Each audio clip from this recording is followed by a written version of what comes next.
Чем дальше от нас те суровые и священные дни, тем ярче в памяти людей понимание глобальной значимости победы. 8 мая на центральной площади села Калинина Вурнарского района прошел торжественный митинг, посвященный 74-й годовщине Великой Победы, в котором приняли участие ветераны Великой Отечественной войны, труженики тыла, сельчане, учащиеся и преподаватели школы, воспитанники и работники сада. На почетном месте сегодня ветераны и участники войны, труженики тыла, проживающие на территории Калининского сельского поселения. Они стали главными людьми этого праздника. На войну ушли 8478 человек. Сегодня участников войны осталось по району всего 29 и 381 труженик тыла. Мы должны помнить подвиг отцов и дедов, наших бабушек, дедушек, которые ковали победу. Нашим участникам войны, труженикам тыла, мы желаем крепкого здоровья, мирного неба и долголетия. Леонид Николаев отметил, что до сих пор эхо войны доходит до нас. Перезахоронили останки нашего земляка-солдата деревни Хирпоси Платонова Александра Платоновича.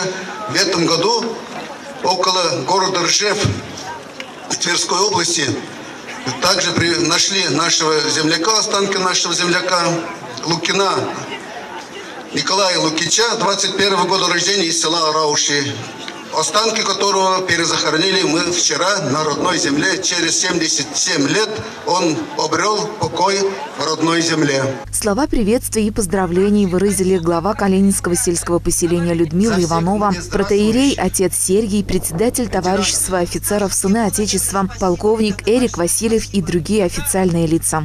Здесь, недалеко от этого места, вот где намечены настоящие школы, был военный комиссариат, и стояла такая же очередь, как сейчас вы стоите. Очередь за то, чтобы идти за защиту нашего Отечества.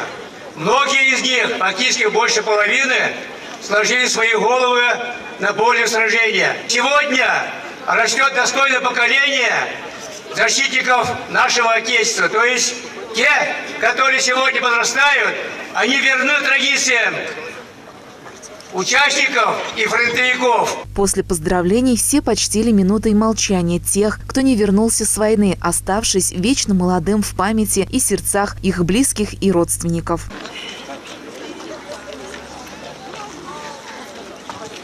В знак благодарности, выражая дань памяти и почтения всем погибшим в Великой Отечественной войне, состоялось возложение цветов и венков учащимися Калининской средней школы, школы-интернат, представителями предприятий, учреждений и организаций. У обелиска был организован почетный караул. Творческие коллективы представили музыкальные выступления с исполнением песен военных лет и танцами. Затем все собравшиеся вместе с ветеранами и юноармейцами запустили в небо воздушные шары как символ мира и свободы. Флешмоб в исполнении учащихся младших классов Калининской школы поразил масштабностью и стал украшением мероприятия.